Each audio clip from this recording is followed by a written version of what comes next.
Si est-il l'un des atouts charmes de la famille princière de Monaco, la discrète Béatrice Borromeo a fait une apparition remarquée ce jeudi soir sur le Rocher pour l'avant-première du film Les Gardiennes de la Planète réalisé par Jean-Albert Lièvre et racontant la vie des baleines aux quatre coins du monde pour sensibiliser à l'écologie.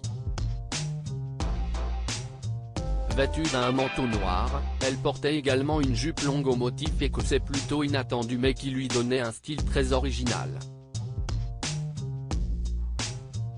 On adore. Il faut dire que la jeune femme est une grande fan de mode, souvent présente lors des défilés, elle est devenue il y a peu une des ambassadrices Dior et multiplie les shootings. Un engagement qu'elle partage notamment avec sa belle-mère et ses belles-sœurs. Caroline de Monaco, en effet, était une grande amie de Karl Lagerfeld et n'a pas beaucoup manqué de défilés de la maison Chanel. Un lien qu'elle a transmis à sa fille Charlotte, ambassadrice de la marque désormais et qui portait d'ailleurs pour cette avant-première une veste en cuir signée Chanel et un pantalon noir associé.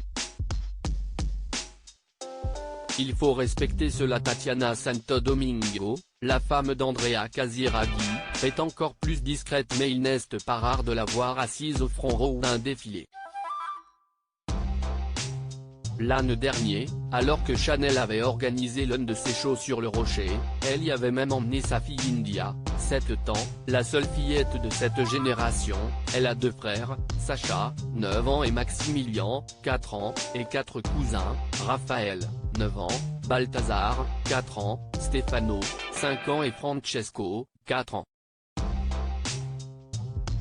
Ces 2 derniers sont d'ailleurs issus du mariage entre Pierre Casiraghi et Béatrice Borromeo et encore très rare en public, n'apparaissant que lors d'événements bien spécifiques.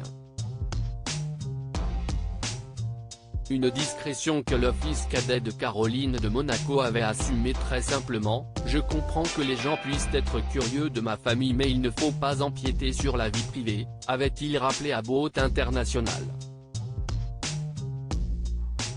Mon intimité et celle de mon cercle proche ne regardent que nous, il faut respecter cela.